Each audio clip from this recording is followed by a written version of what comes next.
Hi, welcome to Full Stack Development Program. We are going to start our day today और आज हम लोग HTML में आगे कुछ टैग्स वगैरह के बारे में पढ़ेंगे। आज का हमारा एजेंडा ये है कि ये सारे सेक्शंस हम लोग पढ़ेंगे। ठीक है, फर्स्ट है क्लासेस एंड आईडी, दूसरा है डेटा एट्रीब्यूट, तीसरा है लिंकिंग एंड रिसोर्सेज, फिर है including JavaScript code in HTML, फिर यूजिंग HTML विथ CSS, फिर इमेजेस, इमेज मैप्स और इनपुट कंट्रोल एलिमेंट्स। तो ये सारी चीज़ें आज हम लोग सीखेंगे। स्क्रीन स्क्रीन नहीं शो हो रही है। Okay, just give me a second. Visual है? Yes yes. हाँ, तो आज हम लोग ये सारे सेक्शंस कवर करेंगे, classes and ID, data attributes, linking and resources, including JavaScript code in HTML, HTML CSS, images, image maps और इनपुट कंट्रोल एलिमेंट्स। ठीक है, तो पहले थ्योरी कवर कर लेते हैं, देन फिर हम लोग सारा प्रैक्टिस एक साथ करेंगे। ठीक है, तो देखो क्लास और आईडी क्या होता है वो समझते हैं। ये एक्चुअली ना रेफरेंस के लिए यूज होता है HTML एलिमेंट्स में। जब भी आपको कोई स्क्रिप्ट या फिर स्टाइल शीट अप्लाई करना होगा किसी भी एलिमेंट पे या किसी भी टैग पे, तो आप कैसे फाइंड आउट करोगे। ठीक है, तो बहुत सारा सीन ऐसा हो सकता है कि जैसे हेडिंग है, अब heading through out the website आपका तो सेम रहेगा, फॉन्ट साइज, कलर, ये सब कुछ, राइट, एक थीम पे ही लेकर के चलोगे। तो क्या हुआ, वहां पे बहुत सारे ऐसे एलिमेंट होंगे जिनको आपको एक ही तरह का स्टाइलिंग करना होगा, जिसपे एक ही चीज अप्लाई होगा। जैसे आपके क्लास में क्या होता है, आपका क्लास स्कूल अटेंड करा होगा, कॉलेज अटेंड करा होगा, वहां पे क्या था, आपका एक प्रॉपर क्लासरूम था। क्लासरूम में क्या थे, आपके जैसे सिमिलर बच्चे थे। जैसे आप स्टैंडर्ड 10th में होंगे तो आपके क्लास में ऐसा भी था क्या कि लाइक क्लास 9 का बच्चा उठ करके आ गया था? ऐसा तो नहीं होगा। उसमें सारे क्लास 10th के बच्चे होंगे जिनके सारे प्रॉपर्टीज मिलते जुलते होंगे, राइट? ऐसा ही था या अलग था? हाँ सेम। सेम था। तो उसी तरीके से आप रखते हो क्लासेस और आईडी। यहाँ पे आईडी में क्या होता है, यूनिक होता है। जैसे आधार कार्ड नंबर है, क्या दो इंसान का सेम आधार कार्ड नंबर होगा या एक ही रहेगा? नहीं नहीं, अलग अलग। अलग अलग। और पिन कोड? वो भी अलग अलग होगा। पिन कोड तो सेम रह सकता ना, लाइक आपका पिन पिन कोड जहाँ अलग, पे आप रह रहे हाँ हो, आपके बगल वाले का पिन कोड क्या अलग अलग है क्या? नहीं नहीं सेम। तो वो कॉमन ग्रुप ऑफ पीपल को नोटिस लाइक रिप्रेजेंट कर रहा है, तो उसको क्या बोलते हैं, क्लास। सिमिलर वे में जहां पे बहुत सारे एलिमेंट पे अप्लाई होगा ना जो नेम, उसको बोलेंगे क्या, क्लास। उससे क्लास में क्या करते हैं, एक ग्रुप बनाते हैं कि ये एक तरीके का है। समझ रहे हो आप? उस तरीके से क्लास डिफाइन किया जाता है। और आईडी क्या करेंगे, यूनिक रहेगा। जैसे आपका आधार कार्ड हो गया, आपके स्कूल में एनरोलमेंट नंबर होगा, कॉलेज में एनरोलमेंट नंबर होगा, ये सारा चीज यूनिक होता। तो उसी तरीके से आपका काम चलेगा। ठीक है, तो ID through out the web page, एक पेज पे यूनिक आईडी आप यूज करते हो। ठीक है ना? ओके। क्लियर है? और कैसे डिफाइन करते हैं वो आपको हाँ अच्छे से पता है, आपने देखा था इसका रिप्रेजेंटेशन। और आपने शायद क्वेश्चन करा था कि सर आईडी का क्या मतलब है, क्लास का क्या मतलब है। तो आई गेस आप समझ में आ गया होगा। नहीं, क्लास आईडी नहीं करा ना अभी सर हमने। क्या चीज? क्लास आईडी अभी नहीं करा हमने। वो नहीं, मैं बोल रहा हूँ कि आप पूछे थे लाइक पिछले क्लास में कि सर ये क्लास क्यों दिए, आईडी क्यों दिए हैं। तो उस वक्त आपको बोला था कि ये चीज हम लोग सेपरेटली पढ़ेंगे। हाँ हाँ हाँ, हाँ, वो तो वही वही चीज है। देखो मैं अब करा क्या था। होता है ना कि क्लास नेम जो है मल्टीपल हो सकता है, एक एलिमेंट का, एक ही एलिमेंट का मल्टीपल क्लास नेम हो सकता है। जैसे अगर मैं आपको क्लास नेम अलॉट करूं फॉर अ मेल, तो आपके क्लास में क्लास 10th का बच्चा को ग्रुप करो, उसमें भी आपको क्या होगा, आप रहोगे, रहोगे या नहीं रहोगे, हाँ राइट? फिर मेल वाला अगर एक ग्रुप बनता है कि जो बॉय है उसका एक अलग ग्रुप, गर्ल्स का ग्रुप, वो भी क्लास नेम आपको अलॉट होगा कि नहीं होगा? उस कैटेगरी में अप्लाई कर रहे हो, हाँ राइट? तो दो दो क्लास नेम आपको मिले। समझ रहे हो? तो मल्टीपल हाँ। क्लास नेम हो सकता है बट आईडी क्या होगा, एक ही होगा। आपका दो आधार कार्ड नंबर है क्या? नहीं। नहीं है ना, एक ही मिला आपको। तो उसी तरीके से हर एलिमेंट को ना आप एक ही आईडी दे पाओगे, बट क्लास नेम जो है डिफरेंट डिफरेंट दे सकते हो। क्लियर है? ठीक। हाँ तो ये मेनली आपका यूज होता है पॉइंट आउट करने के लिए। ठीक है ना, कि ये किस, आइडेंटिफाई करने के लिए। सीएसएस कैसे अप्लाई करोगे, जब तक पकड़ोगे नहीं कि हाँ ये एलिमेंट है, सेलेक्ट करा हमने, इस पे ये सारी चीजें करनी है, तो पहले डिसीजन लेना होगा ना किस पे अप्लाई करना है। तो वो ढूंढने के प्रोसेस में हाँ। आपको ये हेल्प करेगा, क्लास और आईडी। ठीक है, ठीक। आप क्लास पे जो भी सीएसएस लगाओगे वो क्या होगा, जिसको जिसको भी आपने वो क्लास नेम अलॉट करा होगा सब पे एप्लीकेबल हो जाएगा, हाँ राइट? और आईडी पे क्या होगा, जब आईडी पे आप सीएसएस लगाओगे तो उसी पे एप्लीकेबल होगा जिसका आईडी है। जैसे आपके स्कूल में नोटिस निकला या कॉलेज में नोटिस निकलता है, तो अगर पूरे ब्रांच के लिए नोटिस निकला, जैसे कॉलेज में सीएससी डिपार्टमेंट है, अब पूरे सीएससी डिपार्टमेंट के लिए अगर कोई नोटिस निकला है तो कॉमन नोटिस होगा, राइट। और जो भी उसमें नोटिस में आया होगा वो हर एक बच्चे पे एप्लीकेबल होगा, होगा या नहीं होगा। हाँ जैसे एग्जाम का शेड्यूल निकला, अब एग्जाम का शेड्यूल क्या ऐसा होगा क्या कि आपका एग्जाम का शेड्यूल अलग, आपका जो बैचमेट है लाइक आपके बगल में बैठता है दोस्त आपका, उसका एग्जाम का शेड्यूल अलग, ऐसा होता है क्या। नहीं नहीं सेम। सेम होता तो क्लास उस तरीके से एक्ट करेगा कि क्लास पे जो कुछ भी आप अप्लाई करोगे, सीएसएस जेक्यूरी जावास्क्रिप्ट कुछ भी, वो पूरे क्लास पे एप्लीकेबल होगा। क्लियर है। हाँ ठीक। आईडी में क्या होगा, जैसे किसी बच्चे का फी पेमेंट ड्यू है, तो ऐसा होता है क्या कि पूरे ग्रुप को नोटिस कर दिया जाता है, पूरे क्लास को डिपार्टमेंट को कि सबका पेमेंट ड्यू है, सबको मैसेज भेज दिए नहीं पेमेंट ड्यू है, पर्टिकुलर। पर्टिकुलर को पर्टिकुलर। भेजा जाता है, राइट। पर्टिकुलर को भेजा जाता है तो वहां पे क्या होता है, आईडी को टैग करके बताया जाता है ना कि हाँ ये रोल नंबर हाँ है या फिर ये रजिस्ट्रेशन नंबर है, इसका फी पेमेंट ड्यू है। तो वहां पे आईडी की तरह काम करता, सिमिलर तरीके से आप यूज करोगे वेब एचटीएमएल में भी, ठीक है। ठीक। क्लास यहाँ पे रिप्रेजेंटेशन दिया हुआ सिंटैक्स अगर आप नोटिस करो, क्लास है, क्लास करके लिखते हो आप, यहाँ पे क्लास नेम डालते हो, और अगर मल्टीपल क्लास नेम देना तो क्या करोगे, स्पेस ऐड करते जाओगे और क्लास नेम लिखते जाओगे, कॉमा वगैरह मत लगाना, ठीक है ना, स्पेस दे करके सेपरेट करते जाते हैं। आईडी में जस्ट एक आईडी, और आईडी में याद रखिएगा स्पेस या कोई भी एक्स्ट्रा कैरेक्टर लाइक जो आईडी का पार्ट नहीं है वो नहीं रखना है, ठीक है। ठीक। अब आती बारी आईडी के, लाइक किस तरीके का आप आईडी रख सकते हो। तो ये सारे चीज है, नोटेशन है जो अलाउड है।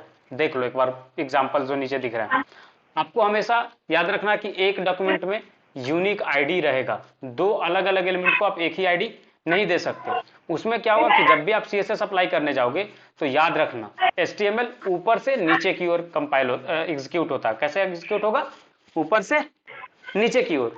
तो अगर ठीक आपने है। सीएसएस लगाया है, आईडी एचएसआर करके कोई एक आईडी है और उस पर आपने लगाया कि इसका कलर रेड कर दो, और आपने गलती से बाई मिस्टेक दो एलिमेंट को आईडी दे के रखा है एचएसआर, तो जो सबसे ऊपर में एलिमेंट होगा ना उस पर एप्लीकेबल हो जाएगा, नीचे वाला पे अप्लाई नहीं होगा। ये चीज आपको हम लाइव दिखाएंगे, ठीक है।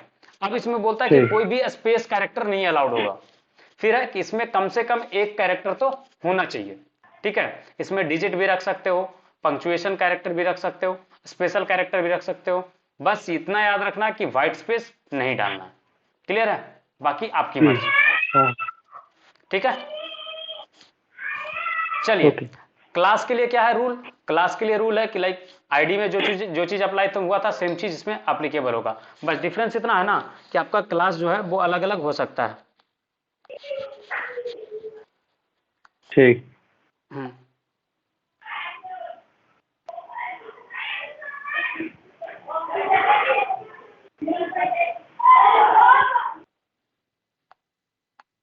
ठीक है, क्लियर है। नेक्स्ट है हाँ आपका डेटा हाँ एट्रीब्यूट। डेटा एट्रीब्यूट में क्या होता है कि बहुत सारा ऐसा सिनेरियो आएगा आपके पास कि जहां पे विदाउट इनपुट एलिमेंट आपको डेटा पास करना पड़ेगा वेरिएबल नेम्स के थ्रू, ठीक है। तो कैसे पास करोगे आप, तो ठीक। आपके पास ना एक एट्रीब्यूट मिलता है डेटा एट्रीब्यूट करके। यहाँ पे क्या होता है कि अगर आपको पास करना है कोई वैल्यू, जैसे आप ये पास करना चाहते हो कि सबमिटेड का वैल्यू यस पास हो जाए, तो ये इनपुट फील्ड तो नहीं है ना, नहीं। नहीं, तो वेरिएबल नेम तो आप यहां से पास नहीं कर पाओगे, कोई भी वैल्यू पास नहीं कर पाओगे, राइट। तो यहां पे यूज होता है डेटा एट्रीब्यूट। डेटा एट्रीब्यूट से क्या होता है कि डेटा डैश फिर वेरिएबल नेम हम रखते हैं, फिर उसका वैल्यू लिखते हैं। इससे क्या होता है कि जब आप जेक्यूरी यूज करोगे तो आप डेटा एट्रीब्यूट के थ्रू आप उसका वैल्यू फाइंड आउट कर सकते हो। जैसे आपको एग्जांपल बताता हूं, ई कॉमर्स प्लेटफॉर्म आपने यूज करा है, राइट। हाँ हाँ, ई कॉमर्स प्लेटफॉर्म पे कभी ऐसा हुआ है क्या कि जब आप ऑर्डर करने गए, प्लेस ऑर्डर पे मतलब ऐड टू कार्ट कर रहे हो, तो आपसे पूछ रहा है काम करो प्रोडक्ट का आईडी भरो, ऐसा पूछा क्या कभी आपसे। नहीं। नहीं ना, कैसे आईडी पास हो गया पीछे, वो तो एक बटन है ना, इनपुट फील्ड तो नहीं था, आपने बटन पे क्लिक किया था, याद करो। हाँ हाँ। तो वो वही आईडी कैसे आपका कार्ट में दिखता है। ऐसा हुआ है कभी कि आपने लाइक शू डाला था, कौन सा शू ब्रांड कोई भी ले लो यार, जो भी है एक्स वाई जेड, ठीक है, उसका शू आपने चूज करा था और आप कार्ट में गए तो पता चला कि अम्ब्रेला पड़ा हुआ कार्ट में, ऐसा हुआ है कभी। नहीं। कभी तो नहीं। कुछ तो होगा ना जो पीछे पास हो रहा होगा, हाँ जिसके थ्रू मैप हो रहा होगा चीजें कि हाँ इसने ये चीज को डाला है कार्ट में। तो वो आपका हेल्प में आता है कौन सा चीज, डेटा एट्रीब्यूट। ठीक है, डेटा एट्रीब्यूट में आप data. Data dash value pass करते हो और वो वैल्यू पास हो जाता है। क्लियर है?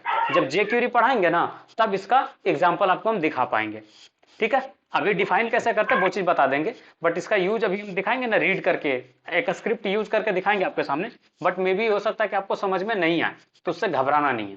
ठीक है ना, जब हम जेक्यूरी पे जाएंगे तो डेटा एट्रीब्यूट का यूज करेंगे। ठीक है, चलिए ठीक। नेक्स्ट है आपका कि लिंक कैसे करेंगे रिसोर्सेज को। तो पहले क्लास में अगर आप याद करो तो मैंने बताया था कि हमेशा जो भी एक्सटर्नल चीजें होती है वो कहाँ लिंक होती हैं, हेड टैग में, याद है? हाँ हेड। हाँ, अब ये है सारे चल। एट्रीब्यूट और उसके डिटेल्स, ये एक बार आप पढ़ लेना कि किसका क्या मतलब होता है। जैसे एक एट्रीब्यूट आपको था कैरेक्टर सेट, हाँ हाँ, उसका क्या ऊपर मतलब होता है, मेटा के साथ। Specify the character encoding of the linked document, बताया था ना। तो ये सारा चीज आप पढ़ लेना कि जो एट्रीब्यूट्स है उसके डिटेल्स डाले हुए हैं। ठीक है, फिर है कि ठीक। जावास्क्रिप्ट कैसे आप लिंक करोगे। तो हमेशा याद रखिएगा कि जावास्क्रिप्ट कहाँ लिंक होगा, बॉडी टैग जहां पे क्लोज हो रहा होगा ना उसके जस्ट ऊपर। क्योंकि देखो प्रॉपर्टी क्या है ना कि जैसे कंपाइल करता है कोई भी कोड ब्राउजर पे, तो क्या प्रोसेस होता है वो समझाता हूं आपको। पहले क्या होता है, ऊपर से बॉडी। आओ, क्या बताया, ऊपर से नीचे की ओर। ठीक है, हाँ अब सोचो कि ऊपर में आपने जावास्क्रिप्ट कोड रख दिया हेड टैग में। हाँ। अब आपने सपोज जावास्क्रिप्ट में कोई वैल्यू कैलकुलेट करा था कि जो इनपुट फील्ड करेगा यूजर, 2 नंबर मान लो इनपुट फीड कर रहा है यूजर और उसका सम आपको दिखाना है। आपने जावास्क्रिप्ट से वो सम कैलकुलेट करा है, तो ऊपर से नीचे आ रहा होगा स्क्रिप्ट टैग मिला जिसमें फंक्शन है और वो नंबर कैलकुलेट कर रहा है। ठीक है, ठीक। अब सोचो वो फंक्शन को वैल्यू मिला क्या, अभी तो आप नीचे इनपुट फील्ड तक आए भी नहीं, नहीं। हाँ तो वो एरर नहीं देगा कि ये नाम का वेरिएबल तो एग्जिस्ट ही नहीं करता। भाई क्या पूछ रहे हो मेरे से? अगर मैं अभी हाँ। आपको इसमें आपको रिएक्ट पढ़ना है, ठीक है, नोड जेएस पढ़ना है, और मैं एज्यूम करता हूँ आपको नोड जेएस नहीं आता है, अभी मैं जो आपका टेस्ट लूँ उसमें नोड जेएस का क्वेश्चन डाल दूं और मैं आपको ये लॉजिक दूं कि आपको तो सिलेबस में है, आपको पढ़ाएंगे बाद में पढ़ा देंगे, तो क्या ये सही होगा? नहीं। ऑब्वियस सी बात है, गलत इंप्रेशन जाएगा, राइट। सिमिलर वे में आपका हाँ वेबसाइट पे आपने बोला कि ठीक है ये स्क्रिप्ट एग्जीक्यूट होगा, बट जिस पे एग्जीक्यूट होना वो तो अभी आया नहीं ना, हाँ। तो गड़बड़ हो जाएगा। तो कहां रखेंगे स्क्रिप्ट को, पूरा बॉडी टैग में क्या होता है, हमारा सारा एलिमेंट होता है एचटीएमएल का जो वेबसाइट पे दिखता है। ठीक है, अब अगर हाँ। पूरा एलिमेंट खत्म हो जाए उसके बाद नीचे हम रखें तो क्या एरर आएगा? नहीं आएगा ना, क्योंकि अब इनपुट फील्ड तो डिफाइंड है और कहां से इसको इनपुट कैच करना है और फिर इसको जोड़ करके दिखाना वो सब कुछ पता है अब, राइट। तो हाँ जावास्क्रिप्ट कहां रखेंगे, नीचे। लास्ट में। ठीक है, अब सोचो आपको परफ्यूम लगाना है, बाहर जा रहे हैं आपको परफ्यूम यूज करना है, परफ्यूम आपने परचेज करके नहीं लाया, क्या परफ्यूम लगा पाओगे आप? नहीं। तो उसी तरीके से आपका काम होता है सीएसएस में कि सीएसएस जब आपको अप्लाई करना है किसी भी डॉक्यूमेंट पे तो कहां रखोगे, हेड टैग में। क्या होगा, सीएसएस हेड आपने टैग ला में। के रखा है कि ये सारा स्टाइलिंग होना है भाई। ठीक है, ये सारा स्टाइलिंग एप्लीकेबल होगा। अब क्या होगा, जैसे जैसे एचटीएमएल एलिमेंट आते जाएगा वो स्टाइलिंग होते जाएगा। अब एक सिनेरियो समझो ना कि एक बारात का स्वागत हो रहा है। ठीक है, प्लान ये कि एक बारात का स्वागत होना। अब प्लान ये किया था कि बारात का स्वागत फूल से किया जाएगा, लाइक फूल का हार वगैरह देकर के स्वागत किया जाएगा।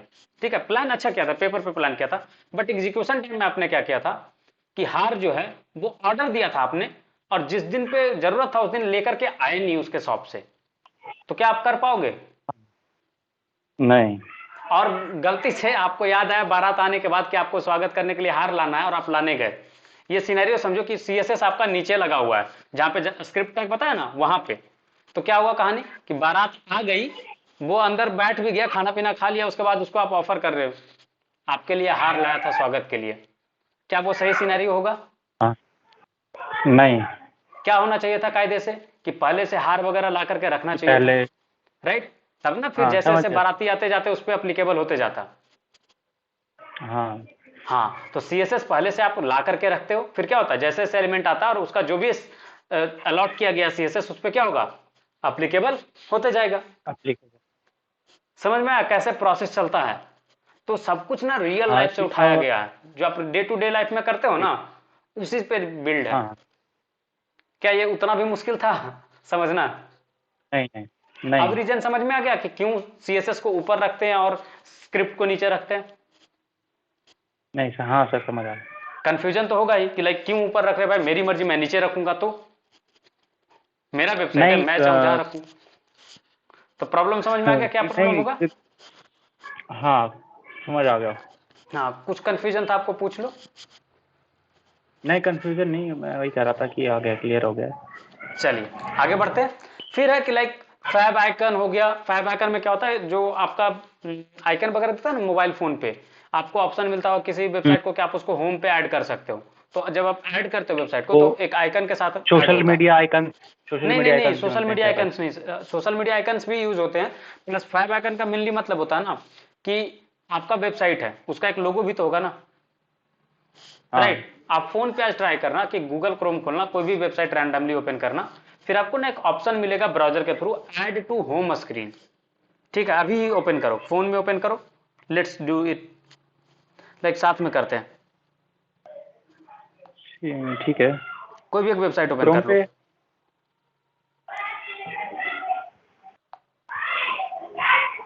फोन से कनेक्टेड हो क्या आप? हाँ फोन से मैंने मीटिंग कनेक्ट किया है और अच्छा वैसे अच्छा, कोई लैपटॉप बात से नहीं, कनेक्ट बाद में किया आप ट्राई कर लेना। तो क्या होता है ना कि जब आप फोन पे जाओगे ना और लाइक ट्रिपल डॉट जो रहता है जिससे सेटिंग वगैरह ओपन होता है ब्राउजर का, उस पर क्लिक करना। ठीक है, तो वहां पे आपको एक ऑप्शन मिलेगा, ठीक है ना, कि इसको आप रख सकते हो कहाँ पे, अपने ब्राउजर पे। ठीक है, सॉरी ब्राउजर पर बोल रहा हूँ, होम है। स्क्रीन पे। तो आपको समझ में आ जाएगा कि मैं क्या बोलना चाह रहा हूँ। हाँ समझ गया। हाँ, ठीक है, ठीक है। हाँ जस्ट एक सेकेंड, मेरा एक कॉल है, मैं क्विकली आ रहा हूँ। ओके।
हाय, सॉरी वो थोड़ा सा एक कॉल था अर्जेंट। ठीक है, तो हम लोग कहाँ थे कि लाइक कैसे आइकन्स वगैरह ऐड होते हैं। तो वहाँ पे क्या होता है ना कि आपको एक लोगो के साथ ऐड होगा वो, जैसे आपका एप्लीकेशन कोई भी इंस्टॉल करते हो तो उसका एक आइकन रहता है, कंपनी का रहता है ना, सिमिलर तरीके से आप इसके थ्रू अटैच कर पाते हो। और ये सब चीज भी आपको बॉडी टैग में ही रखना होता है। ठीक है, और अगर आपको कोई ठीक। एक्सटर्नल फॉन्ट यूज करना हो या कुछ भी सीएसएस से रिलेटेड जो कुछ भी रहेगा, आप कहाँ रखोगे, बॉडी के ऊपर हेड टैग जो होता है उसमें रखना है आपको सारा चीज। ठीक है, ठीक। चलिए नेक्स्ट आती है बारी हमें कि लाइक अगर जावास्क्रिप्ट का कोड इंक्लूड करना है सेम डॉक्यूमेंट में तो कैसे करेंगे। तो आपको बताया कि कहाँ रखोगे आप, बॉडी टैग जहां क्लोज हो रहा उसके जस्ट ऊपर। ठीक है, लास्ट। हाँ, और इस तरीके से आप डायरेक्टली स्क्रिप्ट टैग लिख करके जो भी आपका स्क्रिप्ट है वो आप एग्जीक्यूट कर सकते हो। स्क्रिप्ट टैग के अंदर रहेगा आपका सारा जावास्क्रिप्ट का कोड। ठीक है, अगर एक्सटर्नल जावास्क्रिप्ट फाइल है तो आप स्क्रिप्ट टैग यूज करोगे, सोर्स में आप जहां पे भी फाइल है आपका रिलेटिव यूआरएल डालो या फिर एब्सोल्यूट यूआरएल डालो, दोनों ऑप्शन आपके पास होते हैं। लिंकिंग वाला पार्ट पे ये चीज ध्यान रखिएगा, एब्सोल्यूट यूआरएल भी आप यूज कर सकते हो, साथ ही साथ रिलेटिव यूआरएल भी यूज कर सकते हो। इट्स अप टू यू कि आपका रिक्वायरमेंट कैसे है। ठीक है, ठीक। जैसे होता है ना कि आपके घर पे फंक्शन है, अब वहां पे मिठाई की नीड है, अब आपकी मर्जी, आप चाहो तो पूरा का पूरा एक्सपोर्ट कर सकते हो, सॉरी इंपोर्ट कर सकते हो, किसी शॉप से जाकर के परचेज कर सकते हो। दूसरा ऑप्शन ये है कि आप लाइक अपने घर पे बनवा लो, होता है ना दोनों ऑप्शन। हाँ सिमिलर तरीके से हाँ यहाँ पे भी अब अगर ये लोकली आपके पास अवेलेबल है जावास्क्रिप्ट, तो आप क्या करोगे, रिलेटिव यूआरएल यूज करोगे, बट किसी एक्सटर्नल दूसरे का यूज करोगे तो क्या कर लगाओगे, एब्सोल्यूट यूआरएल। तो वो नीड के अकॉर्डिंग चेंज होते जाएगा। ठीक है। ठीक। तो ये था जावास्क्रिप्ट कैसे इंक्लूड करते हैं कोड में। नेक्स्ट था हमारा कि लाइक ये सेम चीज है, एसिंक्रोनस कॉल एंड ऑल, ये सब चीज जावास्क्रिप्ट पढ़ेंगे ना तो ज्यादा अच्छा से समझ में आएगा। बस यही आपको दिखाने के लिए डाला हुआ कि एसिंक आप यूज कर सकते हो, जब भी बड़ा फाइल इंक्लूड किया जाता है ना तो एसिंक कीवर्ड एक डाल दिया जाता है स्क्रिप्ट टैग में, और टाइप बता दिया जाता है टेक्स्ट स्लैश जावास्क्रिप्ट, जिससे समझ में आ जाए ब्राउजर को कि हाँ ये जावास्क्रिप्ट का कोड है, इसको जावास्क्रिप्ट के तरीके से एग्जीक्यूट करना है। ठीक है। फिर है कि आपको ये अगर जो हमने सीएसएस, बॉयल हाँ बोलिए। जो बॉयलर प्लेट के थ्रू हमने स्क्रिप्ट ऐड ये करा था, हाँ उसमें कोड एसिंक ऐड किया लगा हुआ था, होगा उसमें कीवर्ड। ए सिंक डेफर करके हाँ लिखा हुआ है। हाँ हाँ, वो चीज जावास्क्रिप्ट में आपको समझाएंगे कि उसका नीड क्यों पड़ता है। ठीक है ना। ठीक। फिर है एचटीएमएल और सीएसएस कि कैसे एचटीएमएल के साथ सीएसएस यूज करेंगे। तो पहला ऑप्शन, आप एक्सटर्नली अगर आपको यूज करना है तो कहां रखोगे, हेड टैग में। ठीक है। इंटरनली यूज करना है तो भी आप स्टाइल टैग लिख करके उसके अंदर सारा सीएसएस डाल सकते हो, जैसे स्क्रिप्ट टैग डाल के सारा जावास्क्रिप्ट यूज करते हो। तो ये कहां रहेगा, ये पार्ट ये रहेगा आपका हेड टैग के अंदर ही। ठीक है। आप चाहो तो बीच में भी लिख सकते हो, बट प्रीफर करना कि हेड टैग में ही रखो। रीजन आपको बता दिया है, क्यों, क्योंकि वही चीज बारात वाला सीन कि आपने फुल ऑर्डर किया और मंगाया ही नहीं, तो अप्लीकेबल किस पे होगा। ठीक है ना। सेम कहानी हो जाएगा, तो हमेशा हेड टैग में कोशिश कीजिएगा कि सारा सीएसएस आपका रहे। अब आती बारी कभी कभी हमें ना इनलाइन सीएसएस लगाना पड़ जाता है, लाइक कि टैग के साथ साथ, तो वहां पे आप स्टाइल एट्रीब्यूट यूज करोगे और जो भी आपका सीएसएस है वो प्रॉपर्टी और वैल्यू लिखते जाओगे, और ये हमेशा सेमी कोलोन से सेपरेट होते जाएगा। दो प्रॉपर्टी को सेपरेट करना हो तो, जैसे आपको कलर भी अप्लाई करना, साथ साथ बैकग्राउंड कलर भी अप्लाई करना है, तो आप वहां पे सेमी कोलोन यूज ठीक। करोगे सेपरेट करने के लिए। ठीक है। अब आती बारी मल्टीपल स्टाइल सीट कि अगर आपको बहुत सारे स्टाइल सीट का नीड पड़ता है, जो कि पड़ेगा हर प्रोजेक्ट पे, तो आप कैसे करोगे, एक के नीचे हाँ एक। बट ध्यान रखना कि जो आपको सीक्वेंस इस तरीके से मेंटेन करना ना कि जिसपे आप ओवरराइट कर रहे हो कोई चीजों को। जैसे होता है ना कि आपने बूटस्ट्रैप का हेल्प लिया, अब है कि उसका थीम तो हाँ ठीक है, बट आपको कुछ कुछ चीजें चेंज करना था उसमें से। जैसे आप कोई फर्नीचर लाते हो अपने घर पे, बट उसको अपने ढंग से मॉडिफाई करते हो, तो मॉडिफिकेशन कब होगा, जब आप परचेज कर लोगे उसके बाद ही ना। ऐसा तो नहीं है कि हाँ परचेज करने के पहले मॉडिफाई करोगे, राइट। तो दिक्कत हो सकता है। हाँ तो वही कहानी यहाँ पे होगा कि आप मॉडिफिकेशन वाले जो सीएसएस फाइल होंगे उसको नीचे रखिएगा, क्योंकि लाइन बाय लाइन एग्जीक्यूट होता है। तो अगर नीचे रखा आपने बिना मॉडिफाइड वाला, लाइक जो मेन रिसोर्स था, तो क्या होगा, मॉडिफिकेशन आपका दिखेगा ही नहीं साइड पे। क्यों, क्योंकि बाद में जो सीएसएस है वो उसको ओवरराइट कर जाएगा। ठीक है। तो मल्टीपल स्टाइल शीट ठीक। रखने वक्त ये चीज ध्यान में रखना होता है। फिर आती बारी इमेज का, इमेज कैसे यूज करते हैं। तो इमेज के लिए IMG टैग यूज होता है, उसमें एक एट्रीब्यूट डालते हो आप SRC, जिसमें आप URL स्पेसिफाई करते हो, लाइक कि कौन सा URL के थ्रू इमेज आएगा, लोकेशन कहाँ पे है इमेज का। वही सेम चीज, दो चीज आपको बताने होते हैं, पहला कि लाइक रिलेटिव यूआरएल डाल सकते हो, दूसरा एब्सोल्यूट यूआरएल। सेम चीज यहाँ पे अप्लीकेबल होगा। फिर आती बारी SRC सेट, ठीक। ये तब यूज होता है ना जब आपको अलग अलग सिचुएशन पे यूज करना होता है इमेज का। जैसे बहुत सारे वेबसाइट पे जब आपका साइट बड़ा हो जाता है ना, तो SRC सेट यूज करना बहुत ज्यादा इंपॉर्टेंट हो जाता है। क्यों, क्योंकि इमेजेस ज्यादा हो जाएंगे तो फाइल साइज बढ़ जाएगा, राइट, वेबसाइट का, तो वो स्लो लोड होगा। तो फास्ट लोड करने के लिए क्या करते हैं कि शुरू में थंबनेल लोड कर दिया जाता है। ठीक है। थंबनेल लोड कर देंगे जो छोटा साइज में होता है, और फिर धीरे धीरे जैसे इंटरनेट स्टेबल होगा, फिर बैकग्राउंड में धीरे से लोड करके मेन इमेज रिप्लेस कर दिया जाता है। समझ रहे हो आप। या फिर स्मॉल डिवाइस के लिए अलग रखते हैं, मीडियम डिवाइस के लिए अलग रखते हैं, बड़े डिवाइस के लिए अलग रखते हैं, तो उस तरीके से चीजें आप यूज कर सकते हो। फिर आती बारी साइजेस। साइजेस में क्या होता है कि आप ब्रेक पॉइंट बताते हो हाइट और विड्थ का। क्रॉस ओरिजिन ये लाइक बताता कि HTTP और HTTPS के बीच में ट्रांसफर होगा या नहीं होगा। वैसे ये तीनों जो ब्लैक किया हुआ है ना, इसका यूज बहुत कम होता है। ठीक है।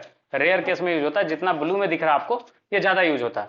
यूज मैप में है कि अगर आप इमेज मैप यूज कर रहे हो तो आप डालोगे, इज मैप है अगर आपका सर्वर साइड इमेज मैप है तो आप लगाओगे।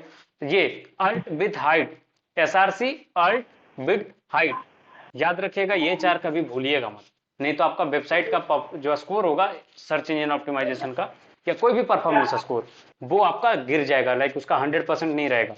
क्योंकि आप जब इमेज डालते हो तो आपको बताना पड़ता है अल्टरनेटिव टेक्स्ट, क्यों कि अगर किसी कारण बस इमेज नहीं लोड हो पाया तो आपको अल्टरनेटिव टेक्स्ट बताना होता है कि हाँ अगर इमेज नहीं आ पाया तो उसको बता दो कि हाँ यहाँ पे ये इमेज मैं लोड करना चाह रहा था, लोड नहीं हुआ, लोड हो जाएगा।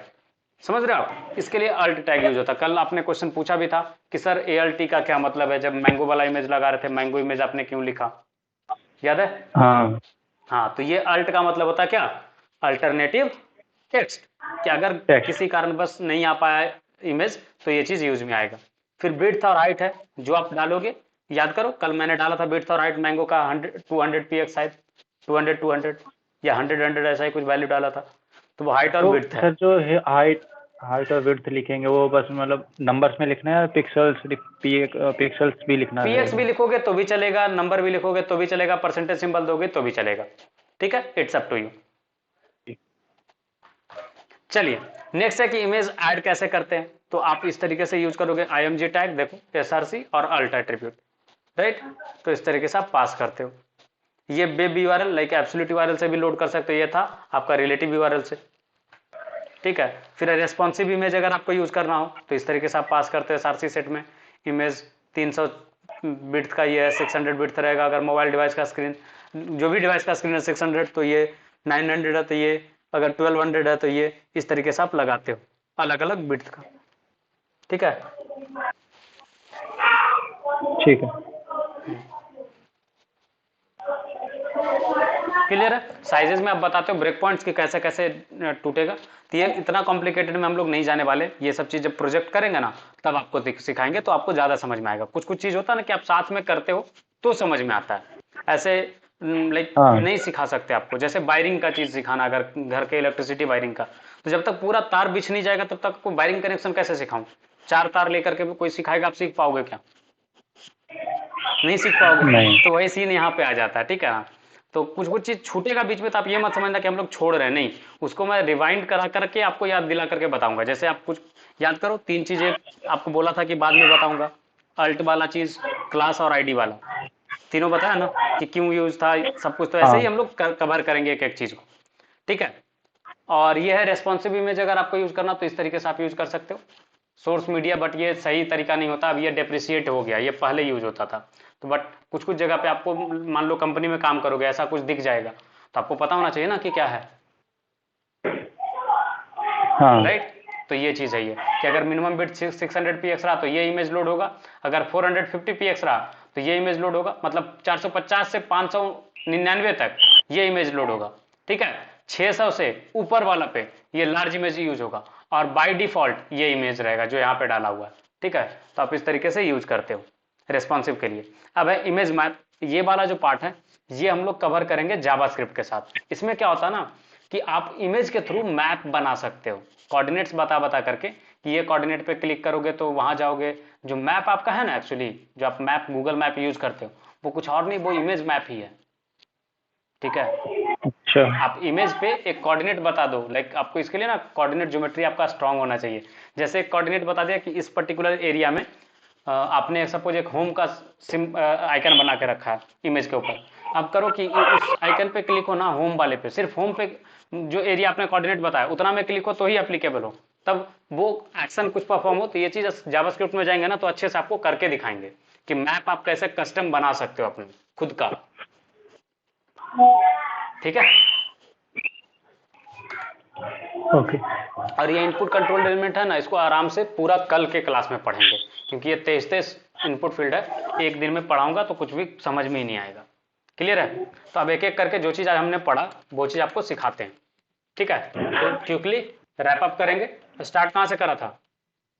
आईडी और क्लास से, वहां से स्टार्ट करते फिर आगे हम लोग बढ़ेंगे, ठीक है। तो quickly visual studio code open कर लीजिए, मैं आपको करके सिखा देता हूं, फिर आपको जावा लाइक पूरा स्क्रिप्ट का कोड दे दूंगा, आप उसको रन करके देखना, कुछ भी अगर आपको समझ में नहीं आए तो फिर आप पिंग करना। क्लियर है? क्योंकि अभी साथ में करोगे ना तो काफी टाइम जाएगा आपका लाइक टाइप करने में। सो बेहतर है चीजें आप समझ लो, उसके बाद आराम से आप रिवाइज करके कर लेना, ठीक है। क्योंकि कल मैंने नोटिस किया था कि हमारा अनवांटेड टाइम लाइक किल हो रहा था। आपका भी टाइम इंपॉर्टेंट है, हमारा भी टाइम इंपॉर्टेंट है, तो क्यों फालतू में टाइम वेस्ट करना। समझ रहे हो आप? हाँ हाँ, चलिए। तो सबसे पहली चीज़, ट्रेनिंग बैच वाला जो फोल्डर था आपका, उसके अंदर डे 3 बना लीजिएगा, जिससे हम ट्रैक कर पाए कि पहला दिन क्या पढ़े थे, दूसरा दिन क्या पढ़े थे, तीसरा दिन क्या पढ़ रहे हैं। ठीक है, ये रहा आपका index.html कोड। यहाँ पे सेम तरीके से बॉयलर प्लेट चाहिए अपने को, बॉयलर प्लेट हमने लगा दिया। अब देखो, नोटिस करो कहाँ पे एक एक करके जो चीज़ें हैं मैं बता रहा हूँ। लिंक वाला जो बताया था कि CSS आपको यहाँ पे अटैच करना होता है। कैसे अटैच करोगे? तो लिंक टैग से अटैच करोगे। देखो, रिलेशन हम बता रहे स्टाइल सीट, इसके मतलब इससे ये ब्राउजर को समझ में आता है कि ये स्टाइल सीट है, मतलब इससे आपका स्टाइलिंग वाला काम होगा। जैसे एक फाइल मैं बनाता हूँ style.css, ठीक है। अब इसको मुझे कनेक्ट करना है, तो क्या करूंगा? यहां पे ही रेफरेंस दूंगा। अब रेफरेंस कैसे दूंगा? ये पैरेलल में है, तो क्या हो जाएगा? डायरेक्टली लिख पाऊंगा style.css, ये आपका CSS कनेक्ट हो गया। अगर आपको नहीं समझ में आ रहा कि फील हो रहा कि ये कनेक्ट हो गया, तो मैं कुछ CSS लिख के दिखाता हूँ। जैसे मैं क्या कर रहा हूँ, बॉडी टैग पे इंप्लीमेंट कर रहा हूँ, इसका जो हाइट है ये हो जाए 100 VH, मतलब 100 वर्टिकल हाइट, मतलब फुल जितना व्यू पोर्ट दिखता है ना, पूरा व्यू पोर्ट का हाइट कवर कर लो। और बैकग्राउंड कलर जो है रेड कर दो। रेड कलर तो दिख जाएगा सामने से, अंधे को भी दिख जाएगा ये, लाइक थोड़ा सा तो असर पड़ेगा यार, वैसा चीज है। Open with live server. अब क्या देखोगे, आपकी पूरा विंडो में आपका रेड कलर भरा हुआ है यार, एकदम छाया हुआ रहेगा रेड कलर। देखो, छा गया?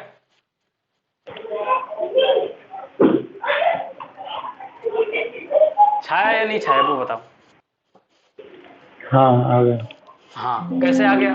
क्योंकि ये रेड कलर हमने अप्लाई किया CSS के थ्रू, मतलब ये हमने जो लगाया CSS वो इम्प्लीमेंटेबल है। अब देखो, जो चीज मैं बोल रहा था ना, वो समझने का ट्राई करना। देखो, यहाँ पे आप एब्सोल्यूट URL लगा सकते हो खुद से। मैं एक काम कर रहा हूँ, आपको ना दिखाने के लिए कर रहा हूँ ये चीज। देखो, style dot like main dot CSS कर रहा हूँ इसका नेम, ठीक है। और इसको मैं नीचे कनेक्ट कर रहा हूँ। कहाँ पे कनेक्ट कर रहा हूँ? स्टाइल के नीचे। अब यहाँ पे सेम चीजें ही मैं कर रहा हूँ, बस कलर चेंज कर दे रहा हूँ। क्या कर रहा हूँ? Colour change. अब अगर आप नोटिस करना कि लाइक कायदे से क्या होना चाहिए, रेड को मैं कर दे रहा हूँ ब्लू, ठीक है। आपने क्या लगाया था कलर, आपको याद हो कितना है? 100 VH रेड। क्या कलर दिखना चाहिए? अच्छा, मे डॉट सी एस एस है तो मे डॉट सी एस एस करके रखना। क्या कलर आना चाहिए बताओ? क्या हो गया? इसमें इस पे कलर क्या आ गया? Blue, right. ब्लू। देखो, जबकि आपने दो CSS लगाया ना, स्टाइल डॉट CSS में रेड रखा था और इसमें ब्लू। अब देखो, नीचे कौन है? ये वाला मे डॉट CSS, जिसमें है क्या? Blue colour. तो कलर क्या दिख रहा है आपको? Blue blue, blue. राइट। तो ओवरराइट किया या नहीं किया? हाँ, जो मतलब लास्ट में करेंगे वो आ जाएगा। हाँ, अब अगर इसको आप ऊपर कर दो, इसके ऊपर, तो अब क्या आ जाएगा? क्या आना चाहिए? रेड आ जाएगा। रेड। आ गया रेड? हाँ समझ में आ गया कैसे CSS काम करता है हाँ, वो मतलब और जो कैसे अरेंज करके रखना है? Latest update. हाँ, जो नीचे आप रखोगे वो लेटेस्ट अपडेट कंसीडर किया जाएगा, ठीक है, क्योंकि लाइन बाय लाइन एग्जीक्यूट होगा ना।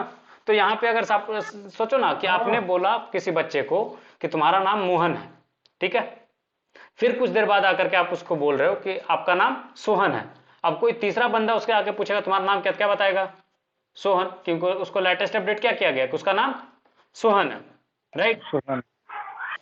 बस यही सेम चीज अप्लाई हो जाता है, लाइन बाय लाइन एग्जीक्यूशन हो रहा है ना। अब सीखते हैं हम लोग कि स्क्रिप्ट टैग कहाँ पे रखते हो। तो स्क्रिप्ट टैग आपका हमेशा यहाँ पे रहेगा, ठीक है। अब स्क्रिप्ट टैग में क्या करते हैं कि क्विकली आपको करके दिखाते हैं। आपको अगर इसी ब्राउजर में लिखना है तो क्या रखोगे? Alert hello. इससे क्या होता है, पॉपअप आता है ब्राउजर के ऊपर, ऊपर में, जिसको ओके करोगे तो फिर हट जाएगा वो पॉपअप। देखो, आ गया? आया या नहीं आया? तो जावास्क्रिप्ट भी काम हाँ कर रहा है, और वो कहां से काम कर रहा है? नीचे से काम कर रहा है, राइट। अब इसी को हेलो वर्ल्ड कर देता हूं चेंजेस के लिए, ताकि आप ऑब्जर्व कर पाओ कि हाँ चेंजेस हो रहे हैं। यहाँ पे देखो, अब हेलो वर्ल्ड के साथ आएगा, देखो दिख रहा है हेलो वर्ल्ड, राइट। तो इस तरीके से आपका काम करता है जावास्क्रिप्ट। यहीं पे आप एक्सटर्नल CSS भी लगा सकते हो। कैसे एक्सटर्नल CSS कैसे लगाओगे, ये याद रखिएगा।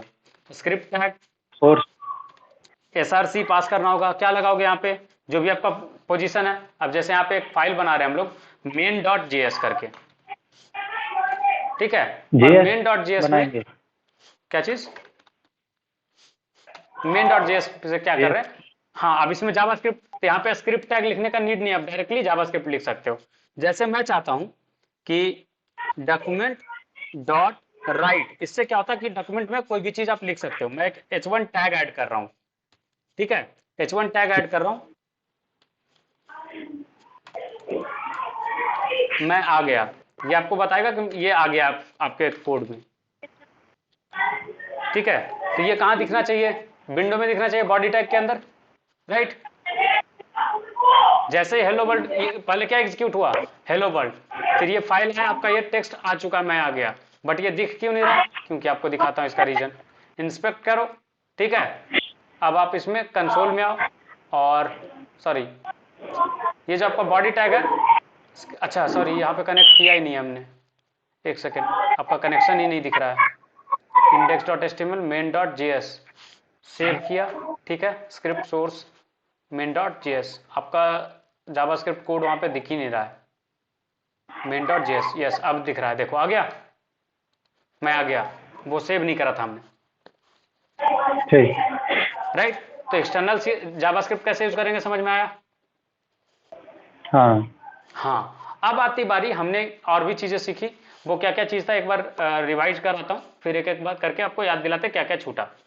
क्या सीखना था हमें, लिंकिंग रिसोर्सेज सीख लिया, कैसे जावास्क्रिप्ट वगैरह अप्लाई करते हैं।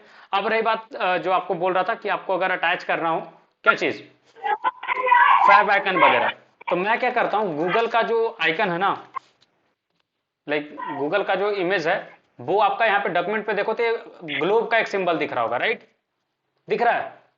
हाँ। अब मैं कॉपी इमेज एड्रेस कर रहा हूँ और उसको अटैच कर रहा हूँ ऊपर में लोगो में, ठीक है। तो आपको अगर देखना हो तो मेटा टैग में आप डालते हो, देखो आप गूगल करोगे ना meta tag for favicon, आपको मिल जाएगा कैसे फैब आइकन सेट किया जाता है। ये आपका फैब आइकन बनेगा किस तरीके से, ऊपर में आपका सिंबल चेंज हो जाएगा, ठीक है, ये जो दिख रहा है ऊपर में, यही फैब आइकन होता है, हाँ। ठीक है। अब ये लिंक टैग से रिलेशन आइकन में डाल करके आप यूज कर सकते हैं। अभी ये ग्लोब दिख रहा है, अभी हम इसको क्या करेंगे, फैब आइकन लगाएंगे और आपको दिखाते कि कैसे फैब आइकन चेंज हो जाएगा, और वो ग्लोब जो है ना आपका किससे रिप्लेस हो जाएगा, गूगल की एक्स इमेज। आइकन करके हटा देते हैं, टाइप हमारा एक्स आइकन नहीं है, हमने फैब आइकन नहीं लगा रहे, तो डायरेक्टली इमेज लगा रहे, तो यहाँ पे वो चीज़ का नीड है नहीं एक्चुअली, ठीक है। जस्ट बताएंगे कि हाँ, अच्छा सॉरी, विंडोज प्लस वी, और हमारा यूआरएल है, यस यही है, यस यही है, ठीक है। तो ये आपका आइकन है। अब क्या आना चाहिए कायदे से ऊपर में, गूगल। गूगल, अच्छा ये रिप्लेस नहीं हो रहा है, जस्ट एक सेकेंड, वो इमेज आ रहा है ना, वो एक बार देख लेते हैं, अपन क्रॉस वेरीफाई कर लेते हैं कि बोर्ड अटैच हुआ या नहीं हुआ है, ठीक है। हेड टैग, अच्छा ये जो इमेज है ये आता है नहीं आता है, बहुत सारे में क्या होता है ब्लॉक हो जाता है वो, इसलिए वो आपको दिखता नहीं। यस आया हुआ है, हाँ देखो चेंज हो गया, सॉरी चेंज तो हो गया है, दिख रहा है आपको ऊपर या नहीं दिख रहा है, मैं कोशिश कर, दिख रहा है। दिख रहा है ना, ऊपर में गूगल का सिंबल चेंज हो गया होगा। तो इस तरीके से आप फैब आइकन भी ऐड कर सकते हो, ठीक है, क्लियर है। ठीक आगे है। बढ़े, फाइव आइकन हमने लिंक करना सीख लिया, आपको अगर फॉन्ट यूज करना होगा तो फॉन्ट भी सीखेंगे, तो जब सीएसएस पढ़ेंगे ना तो कैसे कस्टम फॉन्ट यूज करते हैं वो चीजें आपको सिखा देंगे, क्लियर है। ठीक है। चलिए नेक्स्ट जो हमें सीखना था वो था कि लाइक एचटीएमएल में सीएसएस कैसे यूज कर सकते हैं, राइट, और इमेजेस और क्लास और आईडी वाला चीज। तो क्लास आईडी जो है इमेज पे ही सीख लेंगे। देखो पहले हम लोग सीखते हैं आईएमजी टैग कैसे लगाते हैं। तो यहाँ पे सोर्स और अल्टरनेटिव टेक्स्ट आपको बताया था कि कंपलसरी होता है यूज करना। अभी ऑलरेडी हमने गूगल का लोगो रखा है लिंक में, तो इसी को पेस्ट कर लेते हैं और यहाँ पे लगा देते हैं गूगल लोगो। इस तरीके से आप यूज करते हो इमेज को, ठीक है। अभी हमने विड्थ और हाइट नहीं डाला, तो देखना ये जो एक्चुअल विड्थ होगा ना उसमें आ गया होगा, देखो बड़ा सा आ गया है, राइट। अब क्या करते हैं अपन कि इसमें हाइट और विड्थ पास करते हैं, जैसे मेरी मर्जी है कि इसका हाइट जो है वो 100 px हो जाए, तो 100 जस्ट पास करूंगा तो भी 100 px हो जाएगा, बाय डिफॉल्ट पिक्सल में लेता है। और विड्थ जो है वो चाह रहा हूँ 100 पिक्सल रहे, ठीक है। अब देखो आउटपुट क्या होना चाहिए कायदे से, 100 100, देखो छोटा हो ठीक। गया, तो एट्रीब्यूट ये अप्लाई हो गया। अब मैं चाह रहा हूं कि इस पे सीएसएस लगाऊं, इंटरनल, एक्सटर्नल वाला कैसे लगाते हैं बता दिया आपको, इंटरनल कैसे लगता है वो आप देखिए। अब मैं यहां पे यूज करूंगा style attribute, sorry style type. तो स्टाइल डायरेक्टली टाइप करूंगा तो ऑटोमेटिकली आ जाएगा। देखो अब स्टाइल में क्या करेंगे, आपके पास सेलेक्टर यूज करना होता है, आप डायरेक्टली टैग से भी कर सकते हैं। अब यहाँ पे क्या करते हैं, हम क्लास नेम डालते हैं। क्लास नेम हमने डाला कि इसका क्लास नेम है HSR। अब आप देखो क्या होगा, जो आप HSR क्लास नेम पे हमने करा कि इसका बॉर्डर जो है 2 पिक्सल का सॉलिड व्हाइट रहेगा। ठीक है, ये रहा आपका क्लास का यूज। ठीक है, अब जहां जहां HSR क्लास नेम आप लगाओगे उसका बॉर्डर आते जाएगा। ठीक है, देखो आ गया बॉर्डर, आया नहीं आया, तो ये तो उसमें आ गया ना, गूगल पे। गूगल पे आ गया। ठीक है, यही सेम क्लास नेम ना जावास्क्रिप्ट हम लोग लगा रहे थे कि याद है, ये HSR, इसमें भी क्लास नेम आप पास कर दो और इसका क्लास नेम रखो HSR। अब आप देखना जो CSS अप्लाई क्या था, CSS कि बॉर्डर कितना रहेगा, 2 पिक्सल। 2 pixel white border. आ गया इस पे। हाँ तो क्लास नेम कैसे एप्लीकेबल होता है, समझ में आया। ठीक है। हाँ जहां जहां सेम क्लास रहेगा उस पे सारा चीज अप्लाई होते जाएगा, सबके लिए वो है गवर्नमेंट वाला स्कीम समझ लो, कोई इससे वंचित नहीं है, हर किसी के लिए एप्लीकेबल है। ठीक है, सरकारी संपत्ति है, क्लियर है, जिसको भी वो क्लास अलॉटेड है उसके लिए वो हाँ सरकारी संपत्ति है। और आईडी कैसे काम करेगा वो देखो। अब जो है पैडिंग में ऐड कर रहा हूं और आईडी के थ्रू पैडिंग ऐड कर रहा हूं। देखो आईडी हमने डाला, इसका आईडी हम रख रहे हैं HSR। इसी आईडी पे अब करते हैं क्या कि पैडिंग थोड़ा सा ऐड कर देना भाई, पैडिंग 1 रेम। रेम का क्या मतलब होता है, सब चीज CSS में समझा देंगे आपको। पैडिंग में क्या होता है, इंटरनली बॉर्डर के पास ना स्पेस मिल जाता है। देखो अभी ये चिपका चिपका लग रहा है बॉर्डर के साथ गूगल का लोगो, देखो स्पेस मिल गया, पहले चिपका हुआ था याद है, देखो स्पेसियस लग रहा है हाँ नहीं लग रहा, अंदर की ओर थोड़ा स्पेस मिला ना। हाँ। बट क्या इस पे अप्लाई हुआ, HSR क्लास तो इसका नहीं। भी है, नहीं क्यों, क्योंकि आईडी आपने सिर्फ उसको दिया था। अब अगर आप चालाकी ये करते हो कि जैसे क्लास में लगाया था सेम तरीके से आप आईडी इसमें भी डालोगे, तो क्या बताया था आपको, आईडी किसी एक पे काम करता है और ये यूनिक रखना होता है। देखो आप इफेक्ट क्या होगा, जो देखो किसी एक पे अप्लाई होगा बाकी रह जाएगा ऐसे ही, देख लो। ठीक है, आईडी जो है इस तरीके से काम करेगा। यहां पे बोलोगे सर अप्लाई हो गया, तो डॉक्यूमेंट दोनों जो है ना डिफरेंट डिफरेंट है, क्यों, क्योंकि एक जावास्क्रिप्ट से आप लेकर के आ रहे हो कि यहां से लेकर के आ रहे हो। ठीक है, तो आईडी आपको यूनिक रखना है, ये चीज ध्यान में रखना आप। ठीक है, बहुत सारी आईडी जगह और पे क्लास फेल सेम करेगा। नहीं रहेंगे? क्या चीज, आईडी और क्लास नहीं, सेम रख सकते हो आईडी और क्लास, बट एक ही आईडी दो चीज को अलॉट मत करना। अच्छा। जैसे इसको भी आईडी दे दिया तो उसको भी आईडी क्लास दे दिया, वो चीज नहीं करना क्लास है। से क्लास सेम आप क्लास सेम रख कई सकते चीज़ों हो, के लॉट हो सकते? हाँ आईडी सेम नहीं अलॉट कर सकते हो आप, क्लियर है। ठीक, पर अभी तो जैसे एक, इसमें तो चेंज हो गया ना। हाँ तो वो अलग डॉक्यूमेंट से आ रहा था ना फेच होकर के, इसलिए आ गया वो। ठीक है, और बहुत सारी जगह पे ये फेल करेगा, कुछ कुछ जगह पे आपको रन होते दिखेगा, कुछ कुछ ब्राउजर पे वो फेल हो जाएगा। तो ये चीज याद रखिएगा, जो यूनिवर्सल रूल है वो ये है कि आईडी यूनिक रहेगा। ठीक है, ये तो वही कहानी हो गया ठीक ना है। कि आपके आधार कार्ड नंबर से कोई और बंदा भी एग्जिस्ट कर रहा है, क्या ये सही चीज है, नहीं। नहीं ना।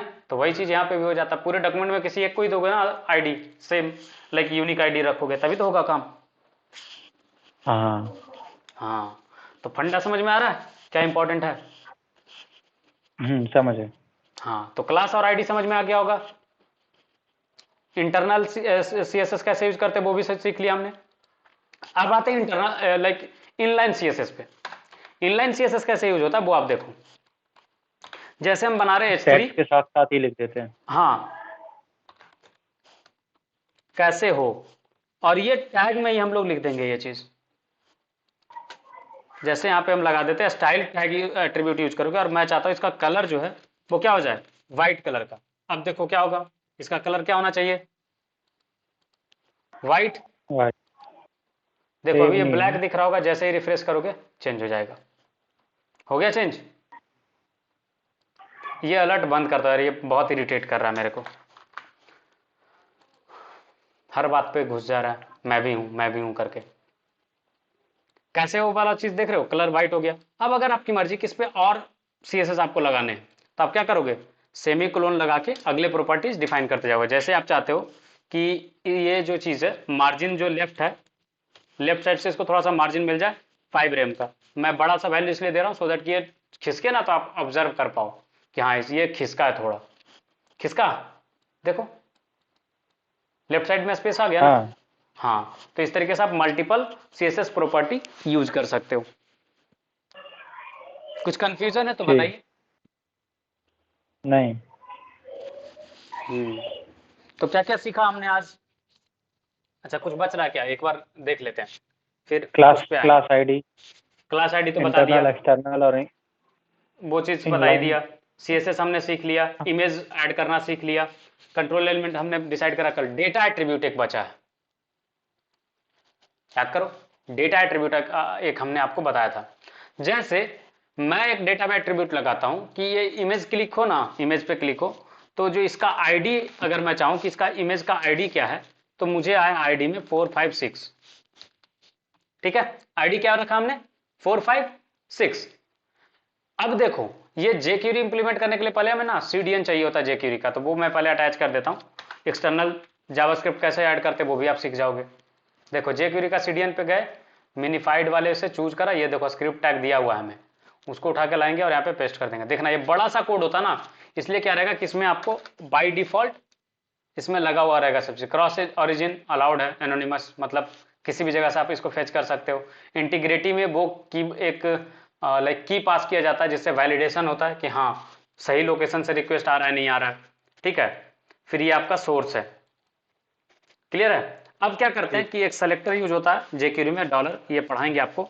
और इसमें आप आईडी के बेसिस पे या फिर टैग के बेसिस पे बहुत सारे तरीके से, जैसे आप CSS में यूज करते हो ना, उसी तरीके से यहाँ पे यूज कर सकते हो।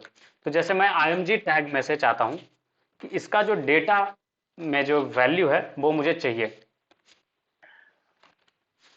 ठीक है, मैं चाहता हूं कि ये चीज अलर्ट हो जाए कि डेटा में जो एट्रीब्यूट है, मतलब आईडी वाला जो वैल्यू है, वो अपने को चाहिए। क्या लगता है क्या आया होगा आउटपुट? क्या दिख रहा है ऊपर, पढ़ो। 456 दिख रहा है, 456। हाँ। राइट, 456 आ गया। चलो, ये तो हो गया आईडी। कहोगे सर इसमें ट्रिक लगा दिए होगे आप। एक काम करते हैं, एक और वेरिएबल पास करते हैं यहाँ से, data name is equal to Google. अभी तो नहीं पास करा, और आईडी को मैं रिप्लेस कर रहा हूं किससे, वैल्यू वेरिएबल नेम चेंज करके क्या कर दिया, नेम। ठीक है, अब क्या आना ठीक। चाहिए आउटपुट में, बताओ। नेम।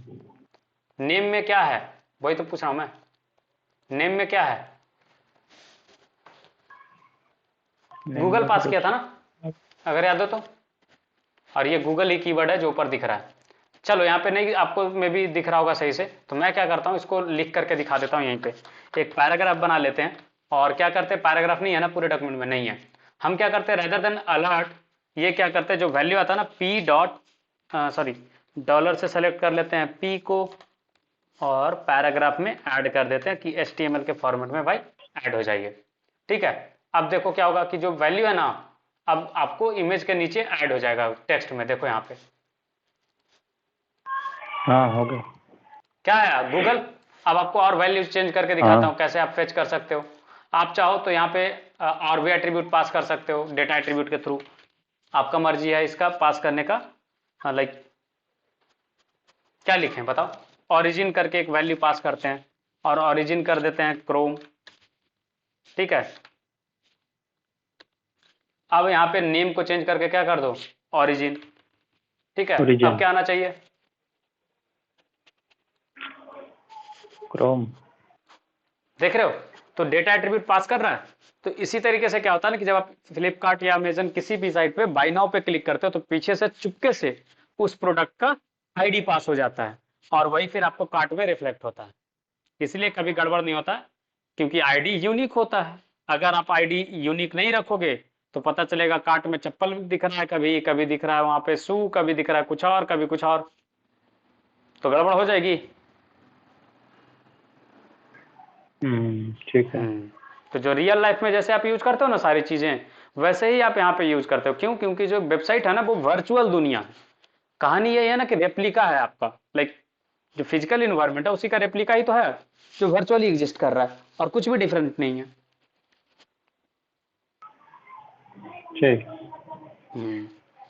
तो इसमें कुछ कंफ्यूजन है तो बताइए। नहीं। नहीं है। चलिए अब मैं आपको सोर्स कोड का जिप फोल्डर आपके क्लासरूम में डाल दे रहा हूँ, ठीक है, 3 दिन का। आप एक एक करके वहां से रिसीव कर लो, और इसको प्लीज लाइक मेरा रिक्वेस्ट है कि आप गो थ्रू करते रहना डेली बेसिस पे। अदरवाइज क्या होगा ना कि आप फंस जाओगे मतलब भूल जाओगे, और फिर बाद में कुछ कुछ चीज़ें पढ़ाऊंगा तो वो फिर पल्ले नहीं पड़ेगा। फिर आप चीज़ें रिपीट करवाओगे कि सर ये चीज़ फिर से बताइए, फिर से बताइए। ठीक है, लिमिटेड टाइम है हमारे पास, बट सीखना बहुत सारा चीज़ है। जैसे सो कि हाँ HTML बोलो। और CSS मतलब कितने दिन में खत्म हो जाएगा? ये आपका 20 दिन के अंदर जावास्क्रिप्ट जेक्यूरी सब खत्म हो जाएगा, 25 दिन के अंदर। 1 महीना खत्म होगा ना तो फिर आपका जावास्क्रिप्ट एक प्रोजेक्ट आपका एक एक में खत्म हो जाएगा। मतलब 1 मंथ में एक प्रोजेक्ट कर लेंगे ना हम लोग? हाँ जी, आज की ठीक, मतलब रिकॉर्डिंग और हाँ क्या आपको मतलब? मिल जाएगा। गिरीश देखो, आप क्या करना ना, स्काइप में आना, आपको मिल जाएंगे रिकॉर्डिंग्स, ठीक है, इंस्टेंट। मेरे क्लास खत्म होने के 5 मिनट बाद ही आपको स्काइप का रिकॉर्डिंग इसी ग्रुप में मिल जाएगा। डेली बेसिस पे आते रहता है, आप देखो ना पीछे डेली का रिकॉर्डिंग इसमें आपको दिखता होगा, ठीक है। और कल यूट्यूब पे अपलोड करके फ्यूचर में देखने के लिए आपको डाल दूंगा, क्योंकि 1 महीने तक आपका स्काइप में पहले से पड़ा हुआ होता है कि आप उसको देख सकते हो 1 महीने तक, उसके बाद वो नहीं रहता है। तो मैं उसको लाइक यूट्यूब पे अपलोड करके आप लोग को प्राइवेटली शेयर कर दे रहा हूँ, तो आप अपना ईमेल चेक करना और आपको वहाँ पे मिलते जाएंगे सारे चीज़। ठीक है। सोर्स कोड मैं गूगल क्लासरूम में अपलोड कर रहा हूँ, आप वहाँ से फाइंड आउट कर लेना। ठीक है सर। अच्छा, कुछ नया चीज़ सीख रहे हो या फिर लाइक टाइम पास हो रहा है? Just a quick feedback. नहीं, नया सीखा। देखो कुछ भी समझ में नहीं आएगा ना तो पूछना सामने से, नहीं तो कोई फायदा नहीं है इस क्लास ठीक। का। फिर आप यूट्यूब से भी सीख सकते थे, फिर क्यों पे किए हो यार, ठीक है ना। तो मेंटरशिप का थोड़ा फायदा उठाइए, ठीक है। ठीक है sir. Okay, thank you, good night. Good night.